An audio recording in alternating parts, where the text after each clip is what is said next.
आप देख रहे हैं SPN9 न्यूज़ और स्वागत है आपका हमारे खास प्रोग्राम में। मैं हूं आपके साथ अभिलाष। रविवार को जैसे ही इलेक्शन कमीशन ऑफ इंडिया ने चुनाव की तारीखों का ऐलान किया, उसके बाद सभी पार्टियों ने अपनी हलचलें तेज़ कर दी और अपने अपने उम्मीदवारों की लिस्ट जारी करने की प्लानिंग भी कर दी और कई लिस्टें जारी भी हो चुकी हैं। ऐसे में आज जो बड़ी खबर वो सामने आ रही है वो ये है कि भारतीय जनता पार्टी की लिस्ट तो अभी फिलहाल साफ नहीं है, लेकिन बीएसपी बहुजन समाज पार्टी की लिस्ट आज जारी होगी। जी हाँ, बता दें आपको कि करीब 33 सीटों के नाम कंफर्म हो गए हैं, वो हम आपको बताएंगे। लेकिन इससे पहले बता दें आपको कि आज दिल्ली से बीएसपी अपने सभी उम्मीदवारों की लिस्ट जारी करेगी और कौन कौन सी वो लिस्ट होगी। करीब 38 सीटों पर ये अपने उम्मीदवारों की लिस्ट जारी करेंगे और 38 सीटों में 33 नाम लगभग कंफर्म नजर आ रहे हैं, उस पर भी हम नजर डालेंगे। फिलहाल आपको बता दें कि 7 चरणों में लोकसभा चुनाव इस बार होंगे। 11 अप्रैल से शुरुआत होगी, पहला मतदान 11 अप्रैल को होगा और 7वां चरण 19 मई को खत्म होगा और उसके बाद 23 मई को मतगणना जारी होगी, जिसके बाद ये पता लगेगा कि राज तिलक आखिर किसका होगा।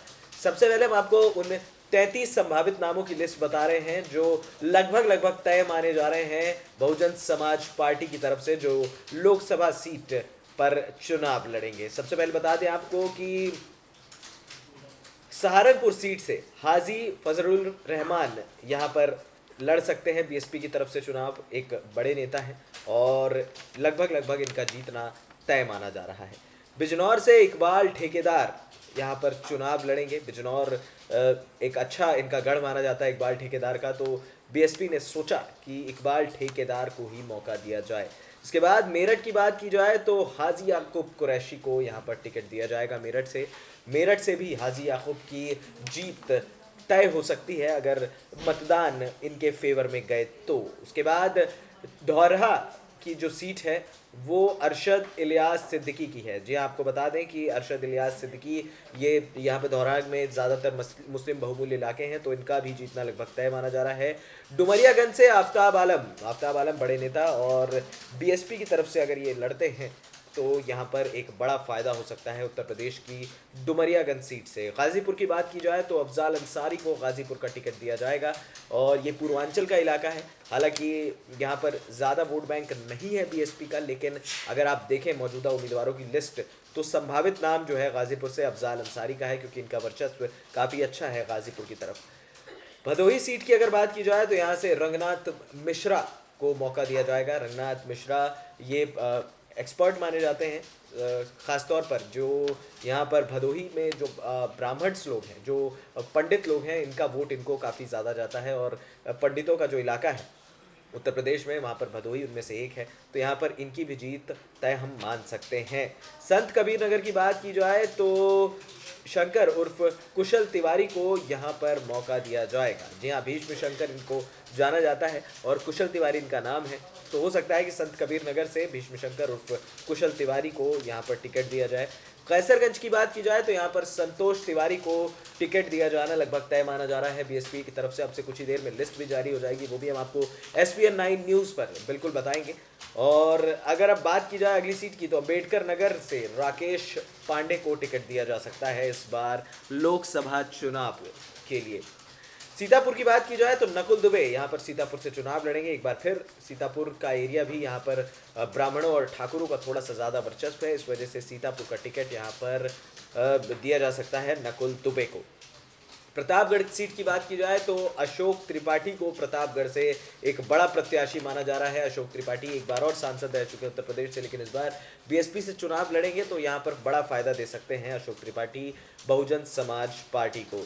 बात की जाए अगर आगरा की तो आगरा से मनोज सोनी का लगभग तय माना जा रहा है बीएसपी की तरफ से। एक बड़ी टिकट यहाँ पर आगरा पर दाव खेलेगी आज बीएसपी और मनोज सोनी का यहाँ से लड़ना लगभग तय माना जा रहा है।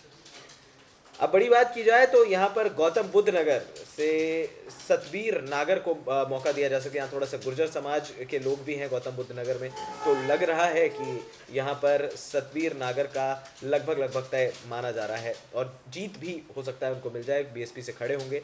अब डिपेंड करता है कि भारतीय जनता पार्टी सामने से कौन सा प्रत्याशी उतारती है। सुजालौन से अजय सिंह पंकज को मौका दिया जाएगा और सबसे बड़ी बात यह है कि सुमास गांव से दूधराम को एक बड़ा विकेट जो टिकट है वो मिलना है। अब बात करते हैं घोसी की। घोसी से अतुल राय का लगभग तय माना जा रहा है लड़ना। यहाँ पर थोड़ा सा भूमिहार लोगों का ज़्यादा राज है और यहाँ पर पंडित लोगों का भी अच्छा राज है, तो यहाँ पर कहीं ना कहीं अतुल राय को टिकट देकर बीएसपी वोट बैंक अपनी तरफ बनाना चाहती है। बात करते हैं अमरोहा सीट की, तो मलूक नागर को अमरोहा सीट से दिया जा सकता है इस बार टिकट। हालांकि अब मुस्लिम आबादी यहाँ पर काफ़ी ज़्यादा है, तो हो सकता है कि मुस्लिमों की तरफ से इनको वोट बैंक मिलता है या नहीं, ये देखने वाली बात होगी। बात करते हैं अलीगढ़ की, तो अलीगढ़ से अजीत बालियान का बीएसपी से लड़ना लगभग तय माना जा रहा है। अजीत बालियान अलीगढ़ से चुनाव लड़ेंगे और लोकसभा प्रत्याशी होंगे बीएसपी के लिए। अभी लगभग संभावित जो उम्मीदवार हैं वो हम आपको बता रहे हैं।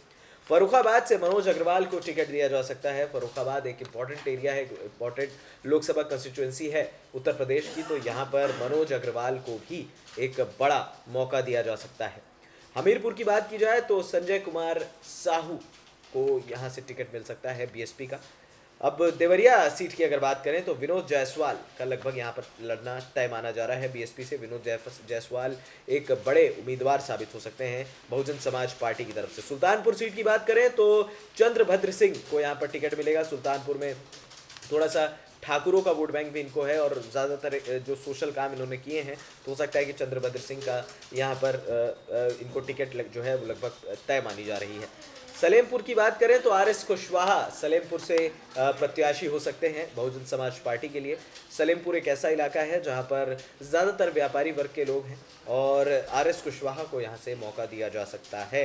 अकबरपुर की अगर बात करें तो निशा सचार को यहाँ पर मौका दिया जाएगा। महिला सीट है यहाँ पर। अकबरपुर में महिला सीटों का थोड़ा सा राज रहा है, तो कहीं ना कहीं अकबरपुर एक बड़ा इलाका हो सकता है। अगर कब्जाना चाहेगी बीएसपी तो यहाँ पर निशा सचान के साथ वो जाएंगी। फतेहपुर की बात करें तो सुखदेव प्रसाद वर्मा को फतेहपुर से टिकट दिया जा सकता है और सुखदेव प्रसाद वर्मा बीएसपी के एक बड़े प्रत्याशियों में से एक हैं। बस्ती सीट की अगर बात करें तो बस्ती सीट से राम प्रसाद चौधरी को यहाँ पर टिकट दिया जा सकता है।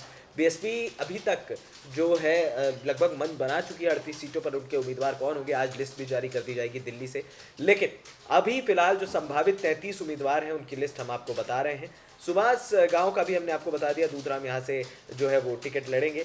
बुलंदशहर की अगर बात की जाए तो यहाँ से योगेश वर्मा को टिकट दिया जा सकता है बुलंदशहर से। यहाँ पर ज़्यादातर व्यापारी वर्ग के लोग हैं। एक बार फिर अगर बीएसपी चाहेगी, नोटबंदी का थोड़ा फ़ायदा उठाना चाहेंगे क्योंकि उसके बाद लोग काफ़ी परेशान हुए थे, तो बुलंदशहर एक इम्पॉर्टेंट इलाका है इनके लिए।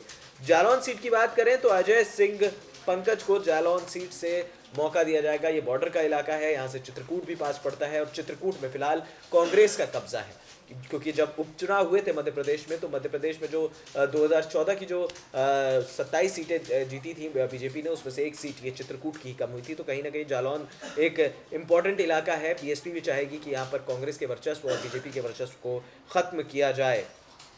बांसगांव का तो हमने आपको बता दिया। और मोहनलालगंज से अगर बात करें तो सीएल वर्मा को यहाँ पर मोहनलालगंज से टिकट दिया जा सकता है। अब देखना होगा कि यहाँ पर कितना बड़ा इम्पैक्ट यहाँ पर डाल सकते हैं मोहनलाल। मिश्रिक सीट की बात करें तो डॉक्टर नीलू सत्यार्थी लगभग इनका भी तय माना जा रहा है प्रत्याशी। और अगर आज जो लिस्ट जारी होती है तो मिश्रिक से नीलू सत्यार्थी का नाम तो लगभग तय है। आपको बता दें कि जो 33 उम्मीदवारों में जो हमने बताया, जिसमें 6 मुस्लिम नेता हैं, 7 ब्राह्मण नेता हैं, 1 राजपूत नेता है, 1 जाट नेता है, 2 गुर्जर नेता हैं और 1 भूमिहार नेता है, जिसमें 9 दलित और 3 वैश्य भी हैं और 4 अन्य पिछड़े वर्ग के लोगों को भी यहाँ पर टिकट दी गई है।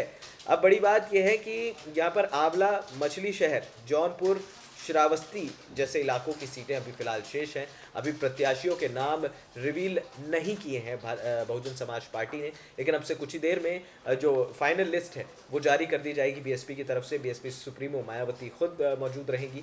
बताया जा रहा है कि वो दिल्ली आ चुकी हैं और दिल्ली से ही बीएसपी अपने चुनावी अभियान की शुरुआत करेगी। लिस्ट जारी कर बीएसपी ये बताएगी कि हमारे ये प्रत्याशी हैं, अब इनके खिलाफ आपको किनको लड़वाना है वो आप लड़वा लीजिए। इस बार बहुत इम्पॉर्टेंट है चुनाव।